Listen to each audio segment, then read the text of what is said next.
It is Saturday, August 4th, 2018, coming to you live from the Valley of Los Angeles. It's Justin Sandler with a cancer update.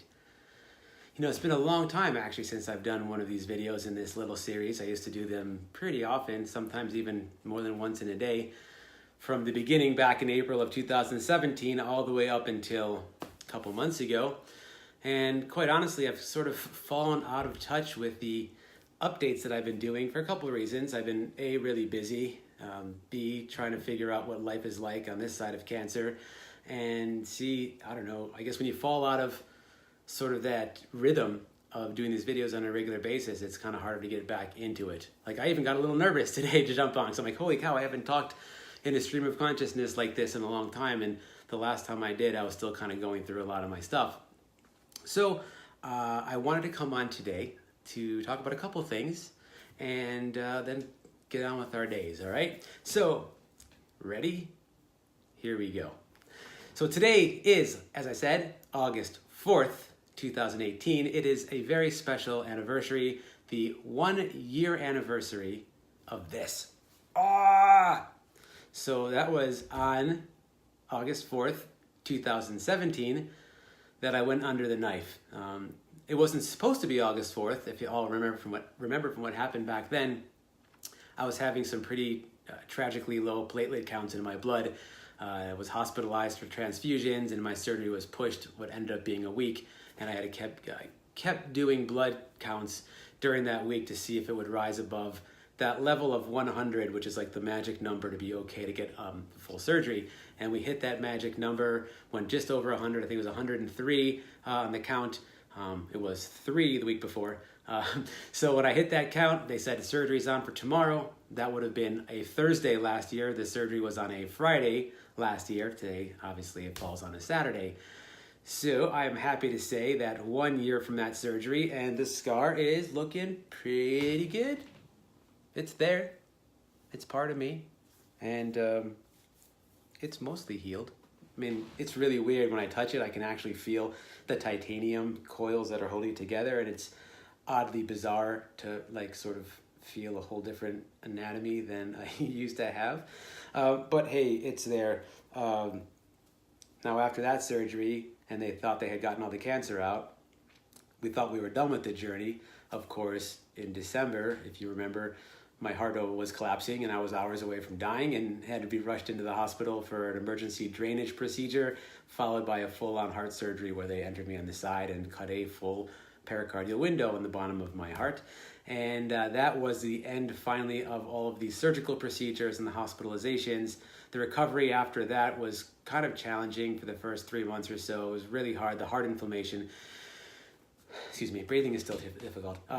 Was a lot to get over, but you know, I did, and I'm standing, or technically sitting here today in front of you, a man who is still cancer-free, and still very much in recovery. This surgery was pretty big, and it's weird to be at that 1 year mark. I'll tell you what, I don't know if it's a little post-traumatic stress or what, but like I just ate for the first time today.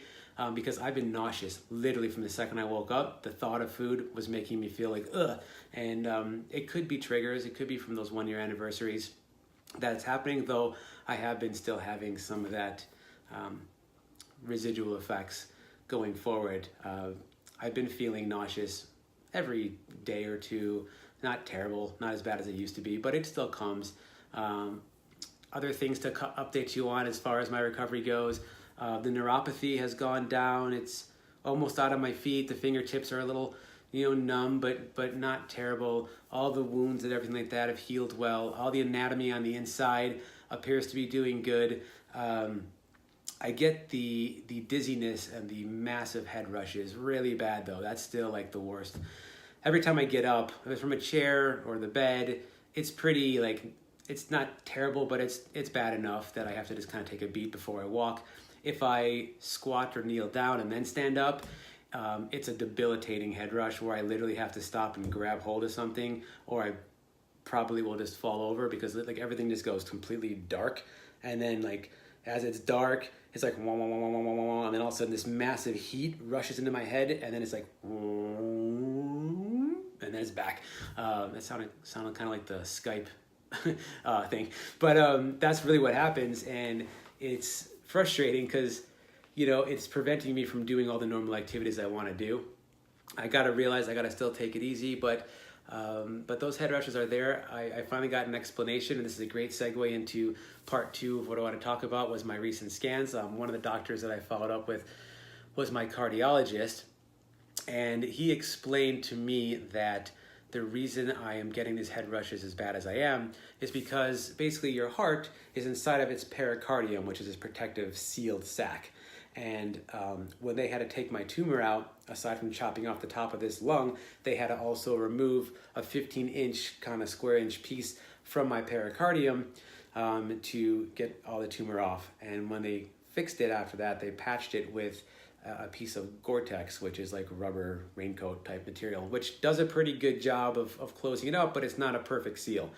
Then when my heart filled up with that liter of fluid in December and they had to do that second surgery to open the pericardial window, it's like, a silver dollar size hole on the bottom of the pericardium, which means there is no pressure lock. So if you can imagine, your pressures, when you squat down and stand up, your blood pressure can drop and raise pretty quickly.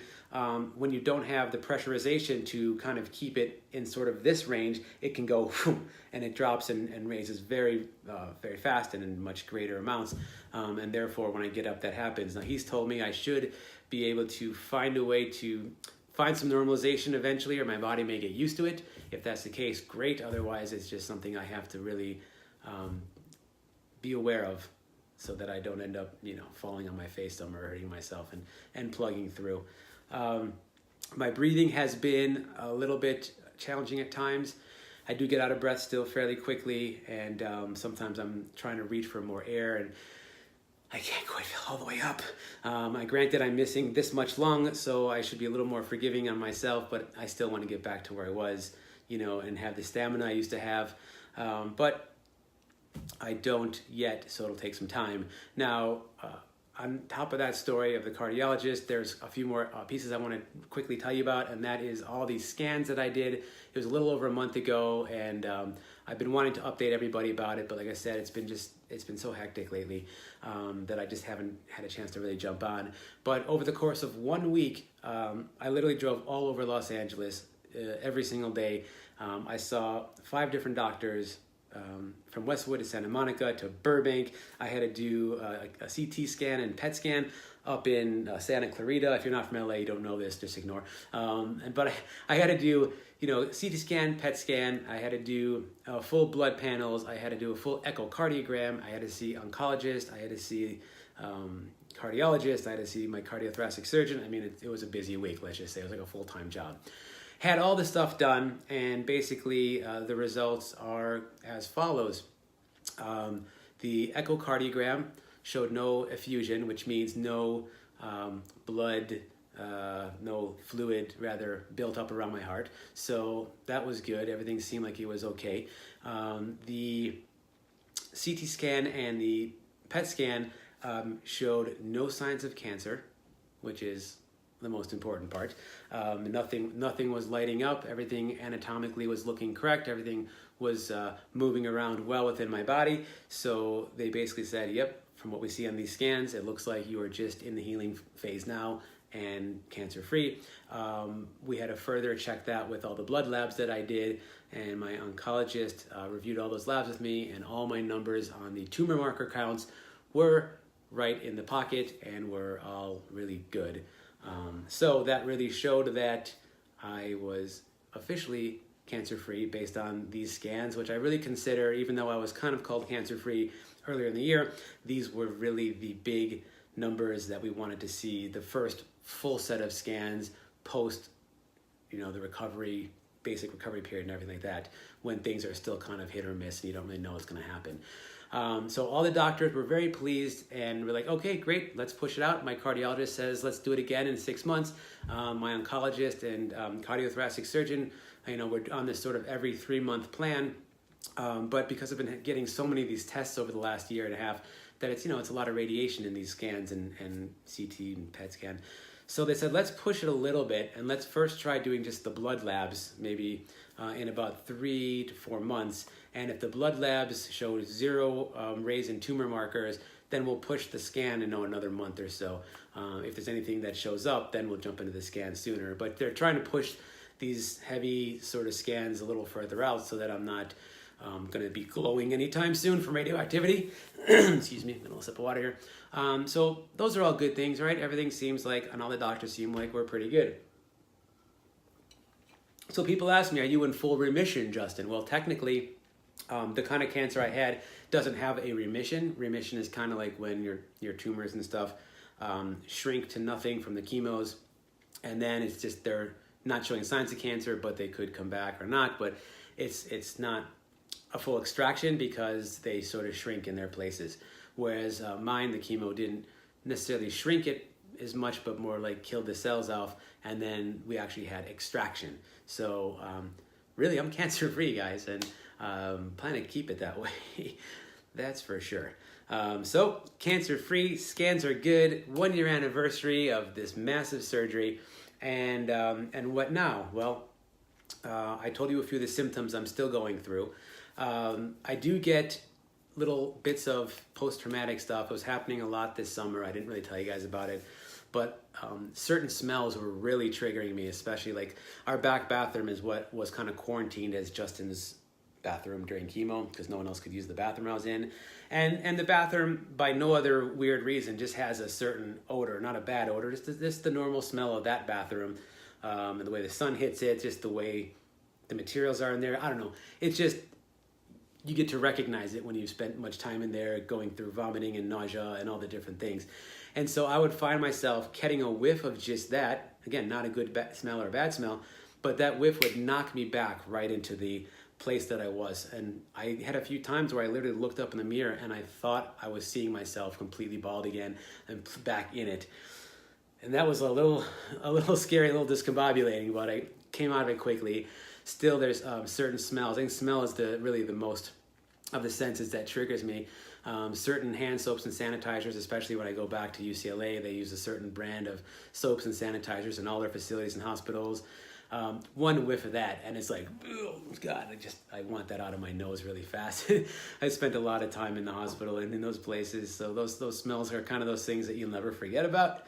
I'd like to sooner than later, but we deal with it and keep plugging forward. Trying to get back to work. We got a really big client that jumped on for our film production business. We're working on that now. I got to shoot a really cool film about a month ago, my first after cancer film. It was great to play that character and get back into it a little bit. I'm not playing drums fully yet. I just did a kids recital not too long ago, and that was fun, but it was fairly easy. I want to play again, man. I want to rock out, but I don't know if I can get through a whole set right now because especially if it's hot. The hot weather, by the way, outside is really, like, I can go to the gym and I can lift and feel like good there. It doesn't affect me that much, but if I'm outside doing physical activity when it's this hot, it just, I get really out of breath really fast and really winded and dizzy. So the heat definitely makes a difference.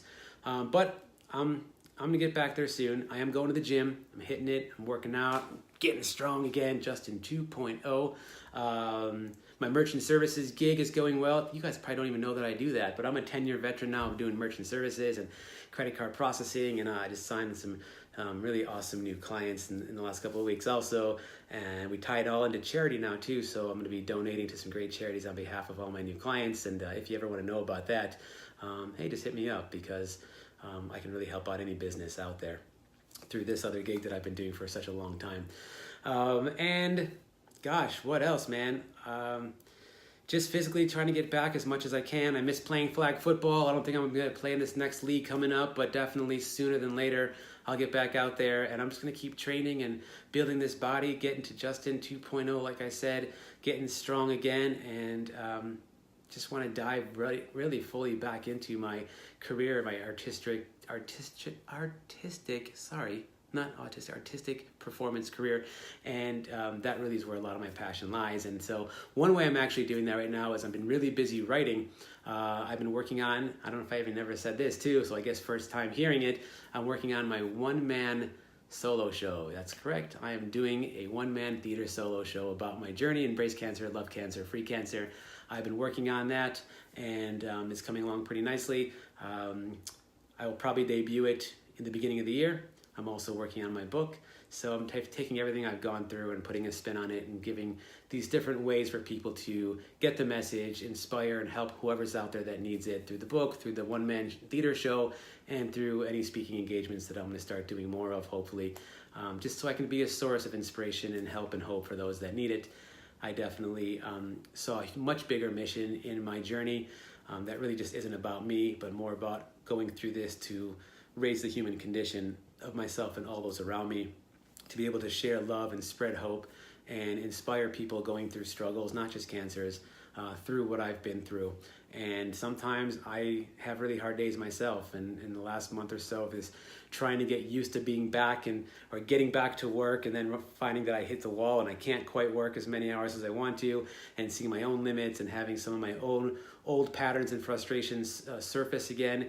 It definitely has affected me, and I've had some really hard days emotionally and some very trying days that I've had to power through, but I find my way back usually by reminding myself that I just overcame something pretty amazing and huge, and that I'm pretty damn indestructible. And if I can overcome that challenge and find great benefit, then really any challenge that you throw at me, I really should be able to find that.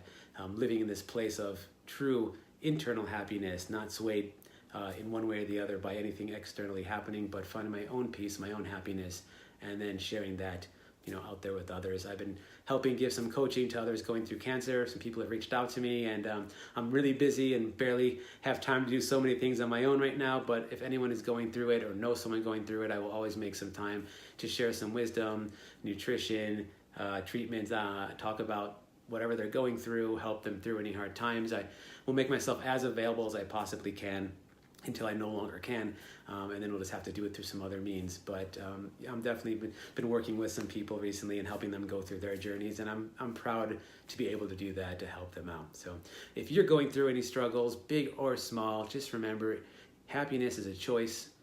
You can choose it. External factors may bring you disappointment or joy or aggravation or whatever could happen, but it doesn't change your alignment, your enlightenment, your own happiness, your own mission, your own plan, your own vastness of possibilities that you all have inside you. We all do, because we are all just part of the greater love, the greater good. We are all part of one universal subconscious connected mind, which means we all need to start getting along a lot better. I didn't have to face death to have that message, but really seeing how divided this world is right now. Remember, we are all one and the same. We are all love. We all come from the same source, and we are all here to move forward in a beautiful, positive way and enrich each other's lives. So one love for everybody. Take care of each other. Please take care of yourself. Take time to make sure that you're feeling good and doing things to help you just live authentically and enjoy your lives. Always shoot for the stars. Keep coming from love. I miss you guys. I'll do more of these as they come up. Not as many as I used to, but once in a while just to share some stuff. I'm always here, so send me messages and say what's up. I'm going to go off and take a little 24-hour adventure myself right now to do a little writing in solitude. I'm going to be staying on a boat tonight. Ooh, it's going to be exciting. All by myself down in the harbor, because I really need to shut out the world. I need a real day off. I haven't had one, and I need to sit there and focus on working on my writing and just kind of meditate and read and be at total peace. Because if I'm anywhere else, I'll just start to want to work or get things done, and that's not going to be productive for me right now. You guys have a wonderful day, a fantastic weekend. Happy August 4th, 1-year anniversary for my surgery. And I'll talk to you guys later. I love you, and I'll see you next time.